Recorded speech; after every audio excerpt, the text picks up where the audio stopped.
Mileage ಎಷ್ಟು ಬಂದಿದೆ bro ಲೀಟ್ರಿಗೆ? ಪವರ್ ಆಗಿರೋದಕ್ಕೆ 40 ಕೊಡುತ್ತೆ.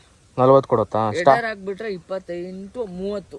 28-30 ಎಡರ್ ಹಾಕಿದ್ರೆ ಎಡರ್ ಮಾಡ್ತೀವೋ ಅದೇ ಥರ ಇಲ್ಲಿ ಓಪನ್ ಕ್ಲೋಸ್ ಆಗುತ್ತೆ. ಆ ಓಪನ್ ಕ್ಲೋಸ್ ಆದಾಗ ನಿಮ್ಮ ಗ್ರೌಲಿಂಗ್ ಸೌಂಡ್ ಥರ ಬರುತ್ತೆ. ಇದು ಅರೌಂಡ್ ನಾರ್ಮಲ್ ಸರ್ವೀಸಿಂಗು ಅಂತ ಹೇಳಿದ್ರೆ ಅಷ್ಟೊಂದು ಜಾಸ್ತಿ ಏನು ಬರೋಲ್ಲ ಅಂತ ಹೇಳಿದ್ದಾರೆ. ಮಾಮೂಲಿ ಆಯಿಲ್ ಚೇಂಜು ಅದು ಸಣ್ಣ ಪುಟ್ಟ ಬ್ರೇಕ್ ಕ್ಲೀನರ್ ಅದು ಇದು ಏನಾದ್ರು ಹೋಗಿದ್ರೆ ಸಣ್ಣ ಪುಟ್ಟ ಅಷ್ಟೇ ಬರೋದು. ಮೇಜರ್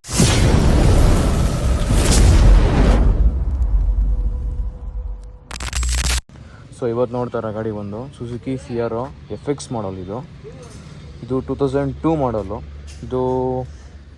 ಇದು ಕಂಪ್ಲೀಟಾಗಿ ಸ್ಟಾಕಲ್ಲಿಲ್ಲ. ಇದು ಫುಲ್ ಕಂಪ್ಲೀಟ್ಲಿ ಪೋರ್ಟ್ ಆಗಿದೆ. ಇದು ಕಂಪ್ಲೀಟಾಗಿ ಪೋರ್ಟ್ ಆಗಿದೆ ಈ ಗಾಡಿನೂ ಕೂಡ.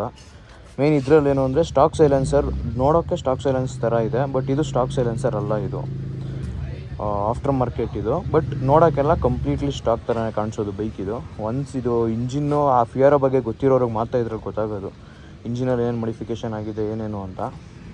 ಇದರಲ್ಲಿ ಹೊಸ ಸ್ಪೀಡೋಮೀಟ್ರ್ ಹಾಕಿದ್ರು, ಬಟ್ ಇದು ಒರಿಜಿನಲ್ ಸ್ಪೀಡೋಮೀಟ್ರ್ ಅಲ್ಲ. ಇದು ಆಫ್ಟರ್ ಮಾರ್ಕೆಟು, ರನ್ನಿಂಗು ಮಾಡಿಸಿಲ್ಲ ಅಂತ ಇವರು.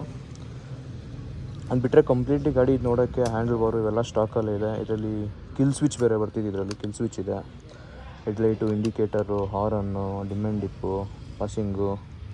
ಇದು ಚೋಕು. ಇದು ಸ್ಟಾಕ್ ಫಿಯಾರೋ ಆಗಿದ್ದರೆ ಇಲ್ಲಿ ಚೋಕ್ ಇದು.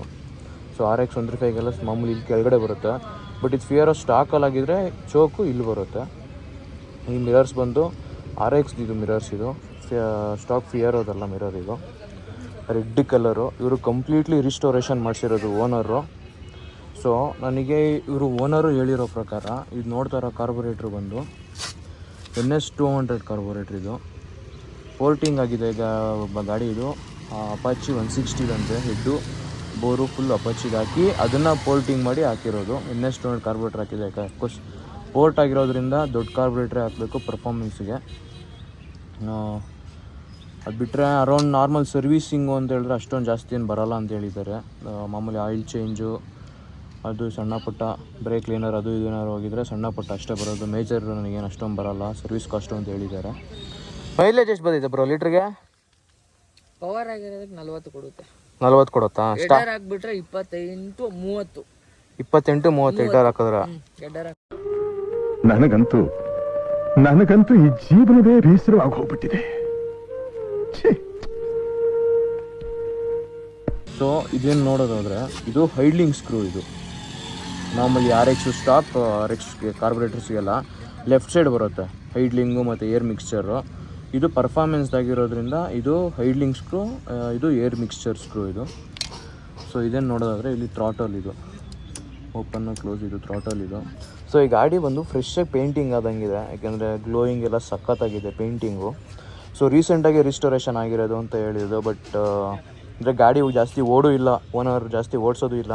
ಬೇರೆ ಕಂಪ್ಲೀಟ್ಲಿ ಪೋರ್ಟ್ ಆಗಿರೋದ್ರಿಂದ ಯಾವಾಗಾದ್ರೂ ಒಂದ್ಸರಿ ತೆಗಿತೀನಿ ಅಂತ ಹೇಳಿದ್ದಾರೆ ಓನರು. ಬಟ್ ಅದು ಬಿಟ್ಟರೆ ಕಂಪ್ಲೀಟ್ ಗಾಡಿ ತುಂಬ ಚೆನ್ನಾಗಿ ಬಿಲ್ಡ್ ಆಗಿದೆ, ರೀಬಿಲ್ಡ್ ಆಗಿದೆ. ಸೊ ಇದು ಒಂದು ನನಗೆ ಓನರ್ ಹೇಳಿರೋ ಪ್ರಕಾರ ಹೆಡ್ಡು ಬೋರು ಅಪಾಚಿದು ಹಾಕಿದ್ದಾರೆ. ಅದು ಬಿಟ್ಟರೆ ಮತ್ತು NS 200 ಕಾರ್ಬೋರೇಟ್ರ್ ಹಾಕಿದ್ದಾರೆ. ಬಿಟ್ಟರೆ ಓನರ್ ಹೇಳಿರೋ ಪ್ರಕಾರ ನೋಡಿದ್ರೆ ಚೈನ್ ಸ್ಪ್ರಾಕೆಟು ಬಂದು ಅಪಾಚಿದೇ ಹಾಕಿದ್ದೀನಿ ಅಂತ ಹೇಳಿದರು ನನಗೆ ಓನರು. ಅದು ಬಿಟ್ಟರೆ ನೆಕ್ಸ್ಟು ಫ್ರಂಟ್ ಟೈರ್ ಬಂದು 18 ಇಂಚ್ ವೀಲ್ ಹಾಕ್ಸಿದ್ದಾರೆ. MRF ಚೆನ್ನಾಗಿದೆ. ಓಕೆ, ಫ್ರಂಟು ಬಂದು ಬಟನ್ ಸ್ಟೇರ್ ಹಾಕ್ಸಿಲ್ಲ. ಬಟನ್ ಸ್ಟೇರ್ ಹಾಕ್ಸಿದ್ರೆ ನಿಮಗೆ ಟಾಪ್ ಸ್ಪೀಡೆಲ್ಲ ಚೆನ್ನಾಗಿ ಸಿಗೋಲ್ಲ.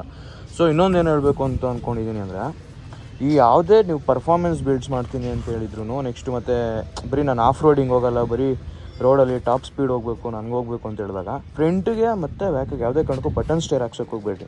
ಬ್ಯಾಕಿಗೆ ಒಂದು ಲೈಟ್ ಬಟನ್ ಸ್ಟೇರ್ ಹಾಕ್ಸ್ಕೊಟ್ಟಿರ್ಬೇಕಾರೆ ಫ್ರಂಟಿಗೆ ಯಾವುದೇ ಕಾರಣಕ್ಕೂ ಬಟನ್ ಟೈರ್ ಹಾಕಿಸ್ಬೇಡ್ರಿ. ಫ್ರಂಟಿಗೆ ಯಾವತ್ತಿದ್ರೂ ಸ್ಟ್ರೈಪ್ ಟೈರ್ಸ್ ಬರುತ್ತೆ, ಇದಕ್ಕಿಂತ ಇನ್ನೂ ಸ್ಟ್ರೈಪ್ ಟೈರ್ಸ್ ಬರುತ್ತೆ. ಅದು ಹಾಕಿದ್ರೆ ನಿಮಗೆ ಟಾಪ್ ಸ್ಪೀಡು ಮತ್ತು ರೋಡ್ ಗ್ರಿಪ್ ಎಲ್ಲ ಚೆನ್ನಾಗಿರುತ್ತೆ. ಅದು ಬಿಟ್ಟು ನೀವು ಬಟನ್ ಸ್ಟೇರ್ ಎಲ್ಲ ಹಾಕ್ಸಿದ್ರೆ ಅಷ್ಟೊಂದು ನಿಮ್ಗೆ ರೋಡ್ ಗ್ರಿಪ್ ಸಿಗೋಲ್ಲ ಮತ್ತು ಟಾಪ್ ಸ್ಪೀಡ್ ಹೋಗೋದೇ ಇಲ್ಲ ಗಾಡಿ. ನೆಕ್ಸ್ಟ್ ಇನ್ನು ಬ್ಯಾಕ್ ಟೈರ್ ನೋಡೋದಾದ್ರೂ ಬ್ಯಾಕ್ ಬಗ್ಗೆ ಲೈಟಾಗಿ ಬಟನ್ಸ್ ಇದೆ. ಇದಕ್ಕೆ MRF ಮೋಟೋ ಡಿ ಸೇಮ್ ಇದಕ್ಕೂ 18 ಇಂಚ್ ವೀಲ್ ಹಾಕ್ಸಿದ್ದಾರೆ. MRFದು ಚೆನ್ನಾಗಿದೆ. ಗಾಡಿ ಜಾಸ್ತಿ ಓಡಿಸೇ ಇಲ್ಲ ಅಂದ್ಕೊತೀನಿ ಓನರ್ ಇವ್ರ ಕೈಗೆ ಬಂದಮೇಲೆ. ಅದು ಬಿಟ್ಟರೆ ಇಲ್ಲಿ ಫಿನಿಕ್ಸ್ ಶಾಕ್ ಅಬ್ಸರ್ ಹಾಕ್ಸಿದ್ದಾರೆ. ಇದು ಸ್ವಲ್ಪ ಹೈಟ್ ಇರಲಿ ಅಂತ ಫಿನಿಕ್ಸ್ ಶಾಕ್ ಅಬ್ಸರ್ ಹಾಕ್ಸಿದ್ದಾರೆ. ಇದೇನು ಅಂತ ಹೇಳಿದ್ರೆ ಈ ಫಿನಿಕ್ಸ್ ಶಾಕ್ ಅಬ್ಸರು ಅಂತ ಏನಾದರೂ ಹಾಕಿದ್ರೆ ನೀವೇನಾದ್ರು ಹಾಕಿಸ್ತೀನಿ ಅಂತ ಹೇಳಿದಾಗ ಹೈಟ್ ಇರೋದು ಸ್ಟಾಕ್ ಸಸ್ಪೆನ್ಷನ್ಸ್ ಬಿಟ್ಟು ಹೈಟ್ ಇರೋದು ಏನಾದ್ರು ಹಾಕಿಸ್ತೀನಿ ಅಂದಾಗ ಈ ಸೆಂಟ್ರ್ ಸ್ಟ್ಯಾಂಡು ಇವೆಲ್ಲ ನೀವು ಸ್ವಲ್ಪ ಎಕ್ಸ್ಟೆಂಡ್ ಮಾಡಿಸ್ಬೇಕು, ಅಂದರೆ ವೆಲ್ಡ್ ಮಾಡಿಸಿ ಎಕ್ಸ್ಟೆಂಡ್ ಮಾಡಿಸ್ಬೇಕು. ಇವಾಗ ಇವರು ವೆಲ್ಡ್ ಮಾಡಿಸಿಲ್ಲ, ಸೊ ಅದಕ್ಕೆ ಇಲ್ಲೊಂದು ತುಂಡಿಟ್ಟು ಹಾಕಿರೋದು, ಇದು ಮರದ ತುಂಡಿಟ್ಟು. ಇಲ್ಲ ಅಂದರೆ ನೀವು ಸೆಂಟ್ರ್ ಸ್ಟ್ಯಾಂಡ್ ಹಾಕೋಕ್ಕಾಗೋದೇ ಇಲ್ಲ ಈ ಗಾಡಿಗಳಿಗೆಲ್ಲ. ಒಂದ್ಸರಿ ಈ ಗಾಡಿ ಸ್ಟಾರ್ಟ್ ಮಾಡಿ ನೋಡೋಣ.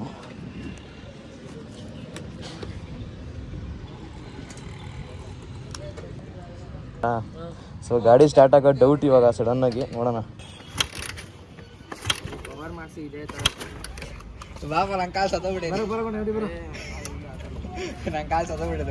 ಹೊಡೀರಿ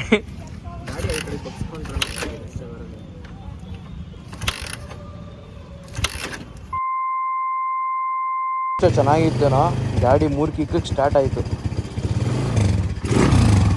ಸೊ ಇದೇನು ನೋಡ್ತಾ ಇದ್ದೆ, ಇದು ಒಂಥರ ಗ್ರೌಲಿಂಗ್ ಸೌಂಡ್ ಬರುತ್ತೆ ನಿಮಗೆ ಓಪನ್ ಆಗ್ತಾರಿಗೆ. ಅದು ಓಕೆ, ಒಂದು ನಿಮಿಷ ಮತ್ತೆ ಸ್ಟಾರ್ಟ್ ಮಾಡಿ ತೋರಿಸ್ತೀನಿ.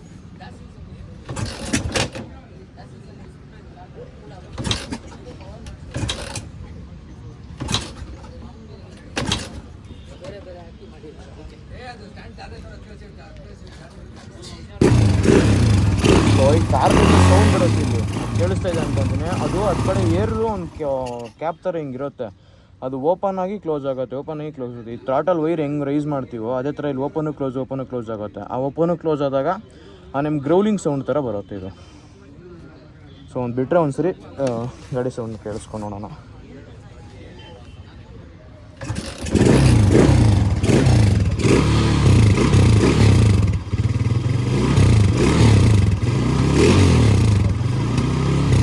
ಹಿಂದೆಗಡೆಯಿಂದ ಈ ಥರ ಕಾಣಿಸುತ್ತಿತ್ತು. ಇಂಟಿಗ್ರೇಟೆಡ್ ಇಂಡಿಕೇಟರ್ಸ್ ಬರುತ್ತೆ ಇದಕ್ಕೆ, ಸಪ್ರೇಟ್ ಇಂಡಿಕೇಟರ್ ಸೈಡಲ್ಲೆಲ್ಲ ಬರೋಲ್ಲ. ಫ್ರಂಟು ಮತ್ತು ಬ್ಯಾಕು ಎರಡು ಕಡೆಯೂ ಇಂಟಿಗ್ರೇಟೆಡೇ ಬರುತ್ತೆ, ಇನ್ಬಿಲ್ಡ್ ಬರುತ್ತೆ ಒಳಗಡೆ. ಮತ್ತು 4 ಸ್ಪೀಡ್ ಗೇರ್ ಬಾಕ್ಸು,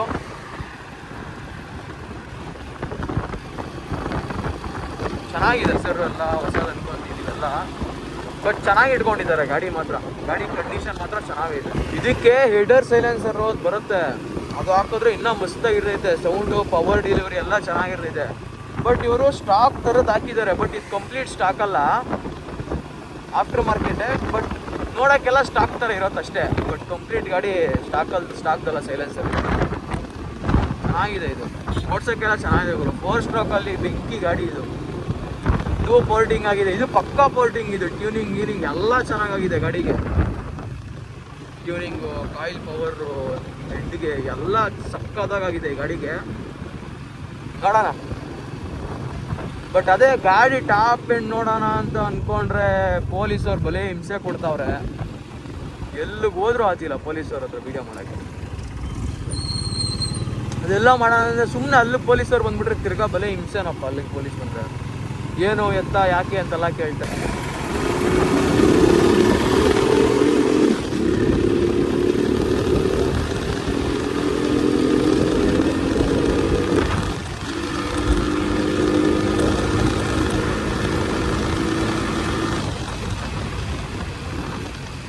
ಚೆನ್ನಾಗಿದೆ ಗುರು, ಸ್ಮೂತಾಗಿ ಹೋಗುತ್ತೆ.